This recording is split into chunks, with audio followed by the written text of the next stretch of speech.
Abram. All right. My name is Abram Nial. I work for World Vision South Sudan as a communications manager. I was here in December when the fighting broke out. My house was right behind the barracks. I was so close to the scene of fighting. The fighting came as a shock to me. It came at a time when South Sudan was gearing up for development, and all of a sudden that night, I heard gunshots. I and my wife were in the house, and we started rolling down the floor just to avoid getting caught by flying bullets. And fighting went on throughout the night. My wife was almost shocked. She almost had a heart attack, but I had to struggle with her and make sure I calmed her down. She couldn't run out because it was too dark that night, and there was shooting everywhere. You wouldn't know where the fighting was starting and where it was heading. So the best course of action we took was to stay put in our house until morning. That's when we finally escaped. During the daybreak, we went to some other part of the Juba where we took shelter, which was away from the scene of fighting. Did you bring your children?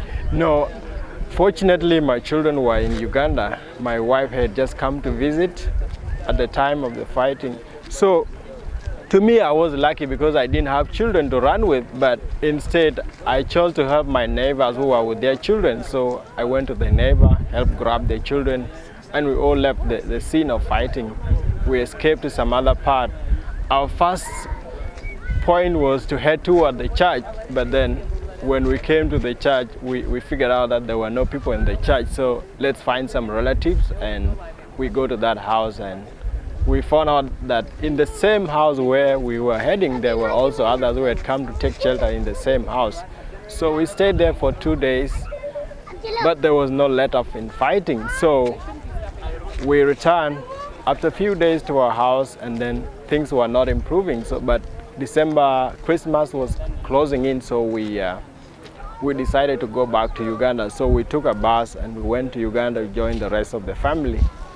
At that time, it was so chaotic at the bus station. Many people were trying to leave at the same time. You could see people filling up lorries with everything that they could get. Others were taking buses. Others were even using motorbikes. It was like everyone was trying to run away from Juba because it suddenly became insecure after the fighting. And when did you come back to Juba? I came back in January. I joined World Vision as part of the emergency response team, and we started scaling up our activities in Juba. Some of our staff who were on leave started coming back, so we started responding in Malakal, providing food, non-food items, providing food and other basic household items to some of the displaced people who had sought shelter in UN Protection of Civilian Camp in Malakal. When you saw these people sheltering, did that remind you of your past when you were a child? Yeah, actually it reminded me very much of my past. For the past 20 years, I had been living in different refugee camps and internally displaced camps, both within Sudan and the neighboring countries of Uganda, Ethiopia. So it reminded me the kind of life that I grew up in as a child. First, I had to flee war, go to Ethiopia with my family, and when war broke out in Ethiopia, we had to run back to Sudan, only to find out that there was famine in the area, so we couldn't stay there because there was no food to eat. So we ran toward central Equatoria and ended up in an internally displaced camp like one of these camps that you see behind us here. I was a child then. I must have been 7 or 8 years. But that was actually the time I also started my education. I started going to school with some of the other internally displaced children. And it wasn't long. I think it was about a year and a half before that camp was under threat of security. So we had to flee that camp again and move toward the other camps in Meridi. Just before you go into too much detail about that, you were Yep. talking last night about having to make these decisions about whether to stay or to go. Yes. That was really powerful about the Yes. because there was no food. Yes. Could you Yes. just describe a little bit what you said about your mother preparing the food? Yes. One of the key things that I did, which I remember during those times of war, was that we had to constantly struggle with food because there was no food wherever we go. We had to depend on relief food, and most of the time it wasn't there. For instance, there was a place at the Sudan-Ethiopia border where we sheltered. We stayed there for a month and we had no food. All we received was one airdrop, but that was it, and we had to spend the other month. So Mom and some of my elder siblings had to go and work in the farms of the locals to get paid in kind. But when the harvest season was over, there was nothing actually to do, so we had to constantly think of what to do next. And using the food reserves that we had accumulated during the harvest season, so Mom decided we better move on to the next location or wait here and die. And so the location ahead of us was a little bit insecure. It was insecure along the way. You never get to know what lies ahead of you, but knowing that if you stay here, you will definitely die of hunger. So you are better off using the little food reserve that you have and moving on to the next location. And if God helps you on the way, you don't get attacked, then you get to the next location where there is enough food and you might be able to survive. And that's what we did. We did actually make a journey. We left one location called Pakok and we ended up in another location called Pochala.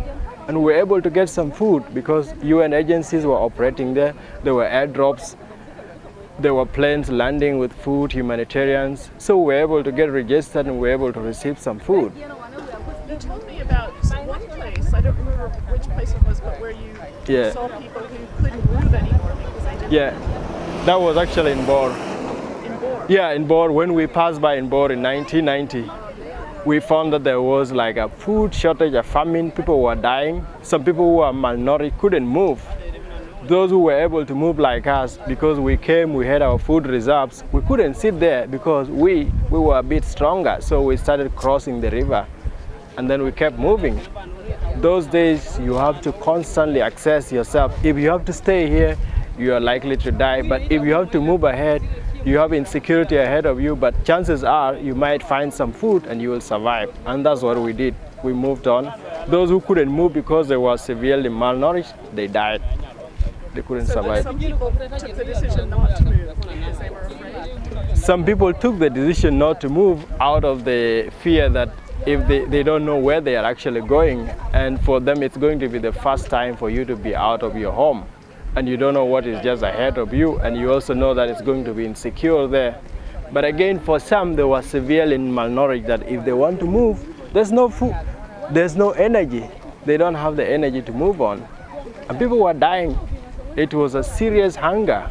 If you move along the road, you could see human corpses by the roadside, those who died of hunger, and people had no energy to bury them.